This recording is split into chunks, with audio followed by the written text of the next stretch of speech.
It is a significant opening. This could be the offset chamber. Another anomaly, it's this one in the northern tip of the swamp. This could be the Jack Adams box. The box. Jack approached your father and said, hey, I've got a metal target. Just after midnight, the ordinary suddenly stopped. Without warning, History Channel cut away from its scheduled program and replaced it with a stark crimson screen carrying a single electrifying confirmation. The unthinkable had become reality. The long-sealed chamber of Oak Island was finally opened. No teaser, no dramatic countdown. Just a moment that felt like the world collectively leaning forward. Within minutes, millions were locked onto the live broadcast as floodlights carved through the stormy Nova Scotia night and drones hovered above the dig site.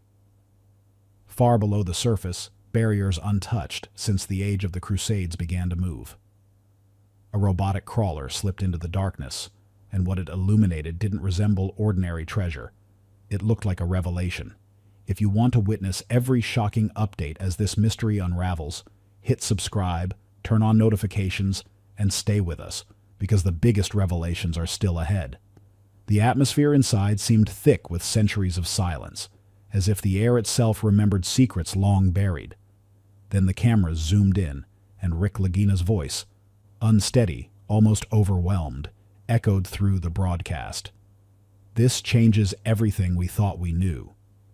What people expected was simple, perhaps a chest of coins or a trove of ancient jewels, but what appeared instead defied every assumption. As the crawler advanced, it exposed an intricate network of machinery. Enormous iron cogs meshed with wooden pulleys. Resin-sealed pressure systems sat perfectly preserved. The craftsmanship appeared centuries ahead of its time, far too sophisticated for the 14th century. Pipes extended from the walls with no obvious purpose. Levers and counterweights stood like silent sentinels guarding something profound.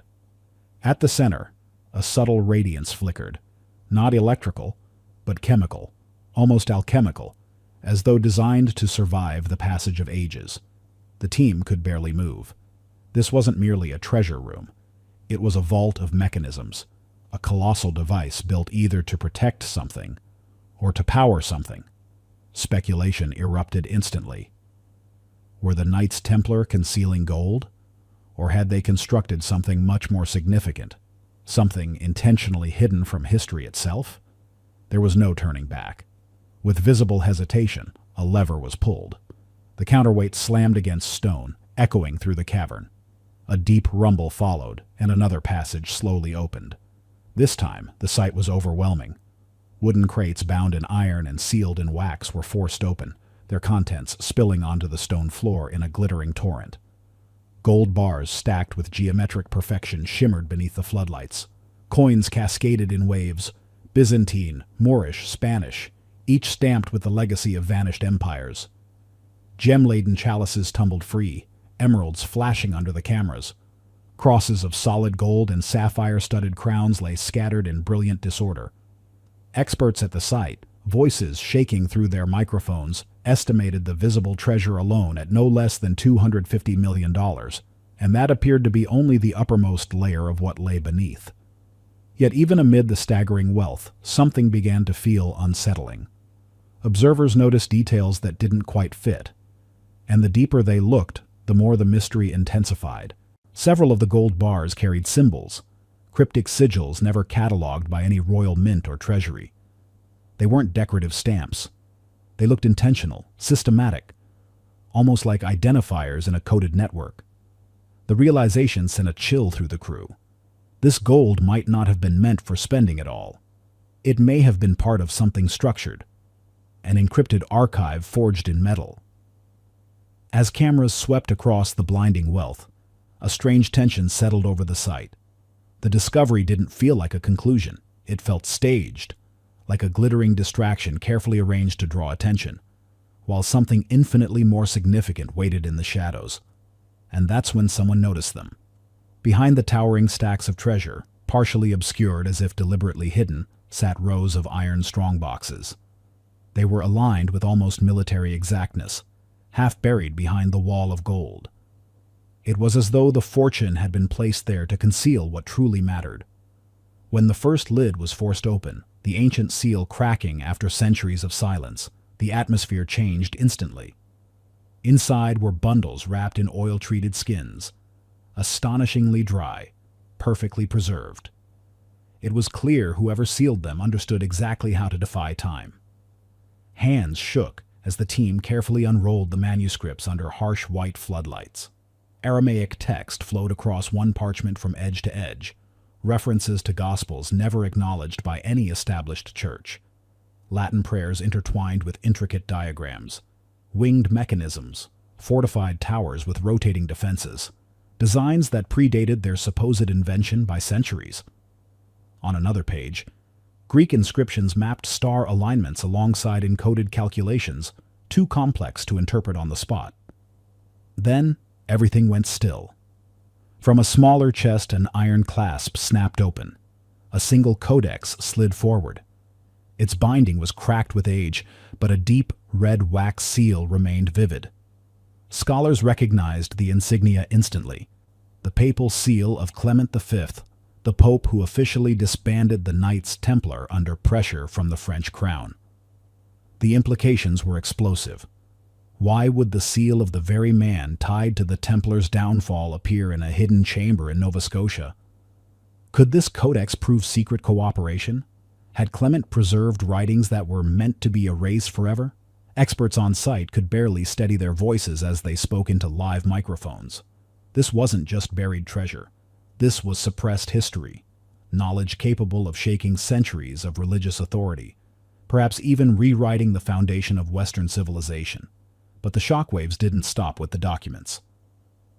As cataloging began, strange disturbances rippled across Oak Island. Instruments positioned above ground malfunctioned without warning. Seismographs registered low-frequency vibrations that didn't resemble natural geological activity. Compasses spun wildly, refusing to settle on north.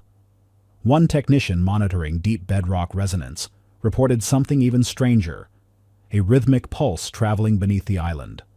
Slow, measured, almost mechanical, as if the chamber itself were humming like a colossal tuning fork. Inside the vault, unease grew palpable. Several crew members insisted they heard faint chanting carried through the stone. Not radio chatter, not echoes. Something deeper. Ancient. Just beyond clear hearing. Some thought the cadence resembled Old French. Others insisted it sounded Latin. But nearly all agreed on one unsettling detail. It didn't feel like a memory of the past. It felt present. Marty suggested equipment interference, static bouncing unpredictably through the cavern. A technical glitch.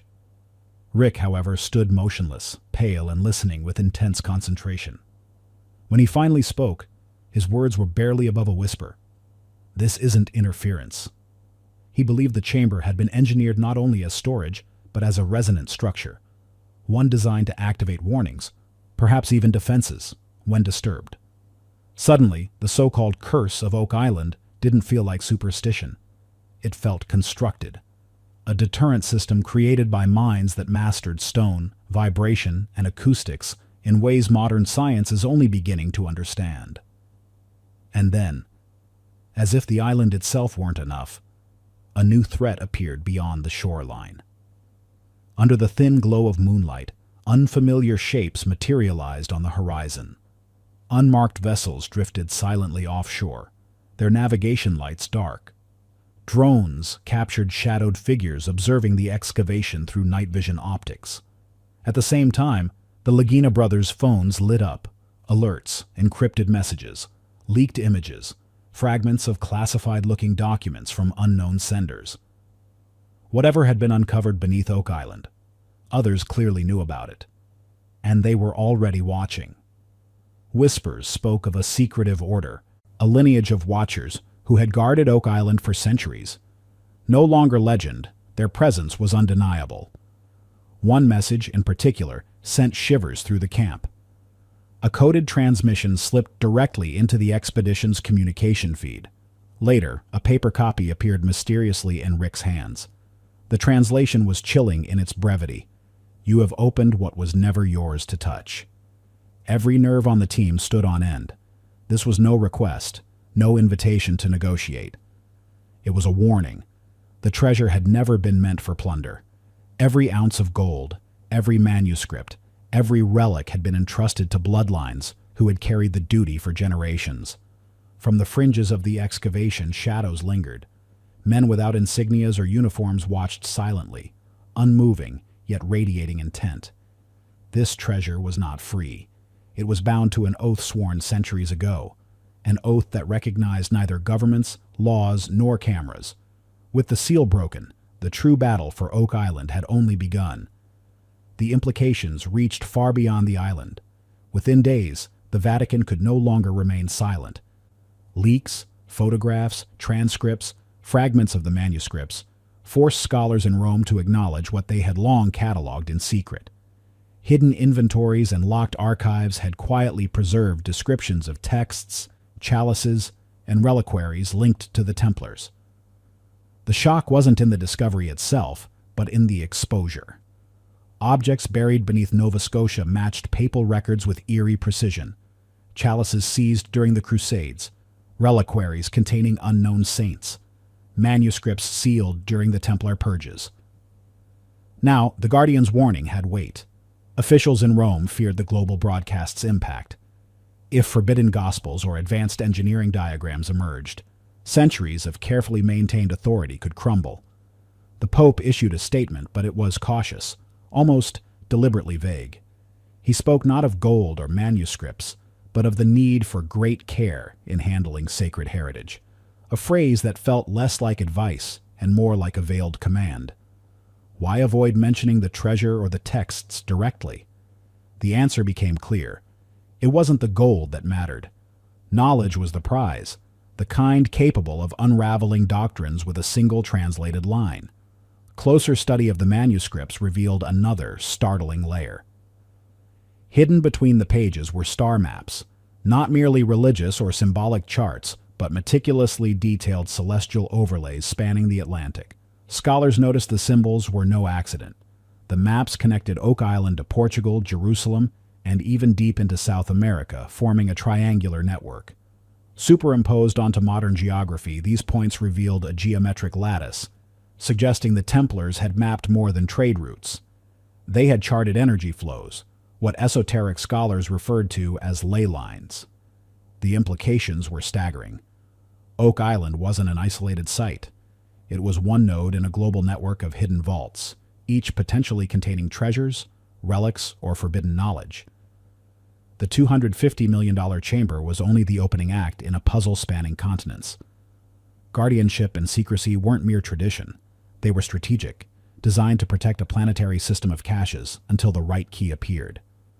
Experts speculated this knowledge could reshape geopolitics itself. Whoever controlled this network controlled history, power, and truths humanity might never have been meant to uncover. As the revelation spread, media erupted worldwide. CNN declared, "World's largest treasure found." BBC ran, "Oak Island secrets shake history." Al Jazeera warned, "Discovery could destabilize religion and politics." Social media exploded. Hashtags multiplied uncontrollably. Conspiracy theorists claimed Oak Island wasn't treasure at all, but the seed vault of a new world order. Viral posts suggested the coded gold bars weren't currency. They were keys, activating nodes across the globe. Millions debated in real time. Had humanity stumbled into a centuries-old conspiracy? Financial markets, already jittery, reacted immediately. Economists warned that the mere knowledge of a $250 million hoard could destabilize gold prices, especially if other vaults existed. Investors speculated on potential impacts, and hedge funds shifted portfolios almost overnight, favoring digital gold and cryptocurrency in anticipation of an unprecedented global scramble. Oak Island was no longer just a mystery.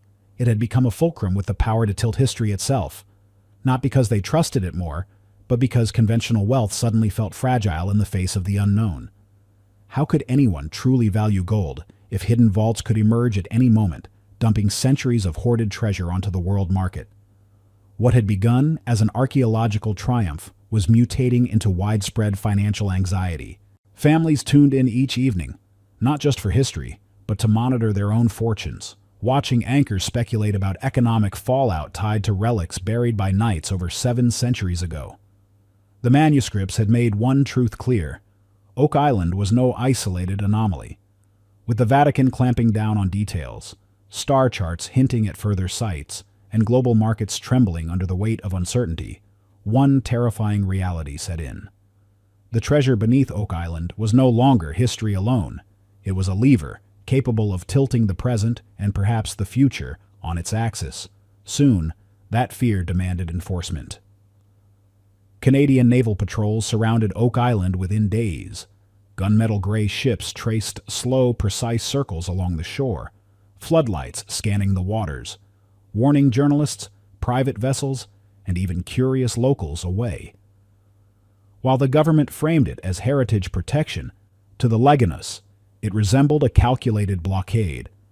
Officials entered the site with binders of legal orders, invoking national preservation laws and maritime salvage statutes.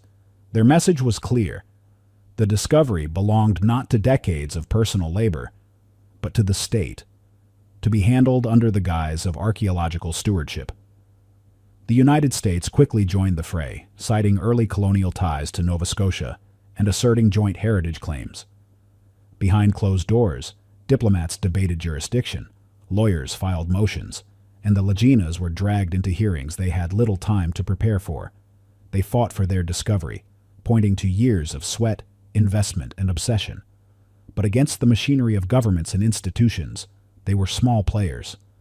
Rumors began circulating, whispers of secret auctions where private elites could buy entire crates of gold, rare manuscripts, or relics, removed from public scrutiny forever. Rick's frustration boiled over on live microphones. If this treasure leaves under secrecy, Oak Island's story dies. Everything we've worked for? Gone. His words reverberated across social media, stirring public outrage, but in boardrooms, sentiment carried little weight. Meanwhile, the excavation below revealed a stunning new secret.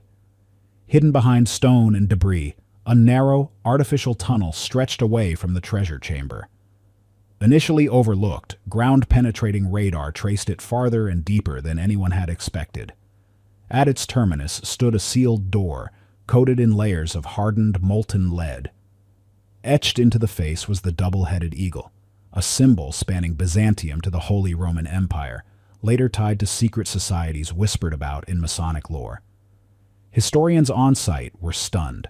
If the gold chamber was extraordinary, this door promised an entirely different level of significance. A vault not merely linked to the Templars, but intertwined with centuries of secret societies and hidden influence. Scans revealed staggering details. Beyond the lead seal lay a chamber far larger than the already immense treasure room, capable not just of millions, but potentially billions, in relics, artifacts, or unknown devices. Then came the resonance.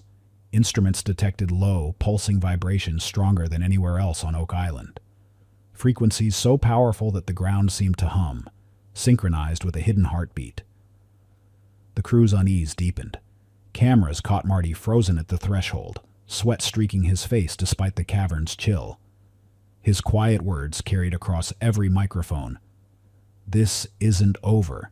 We've only opened the first lock." The world, however, would not see this. The public only received curated images, gold bars stacked neatly, chalices under protective sleeves, manuscripts cataloged for preservation. The $250 million chamber made headlines, but its deeper story was muted. Pieces of the hoard trickled into museums, stripped of context. Rumors suggested the most sensitive manuscripts were quietly transported to Vatican custody, never to resurface. The first vault had dazzled the world with gold, relics, and forbidden manuscripts, but the ultimate prize remained sealed, far more dangerous, consequential, and mysterious than anything the Laginas had imagined. And though screens dimmed and cameras went dark, the weight of what lay beneath pressed into the consciousness of millions. Oak Island's greatest secret still slumbered, and awakening it could reshape everything.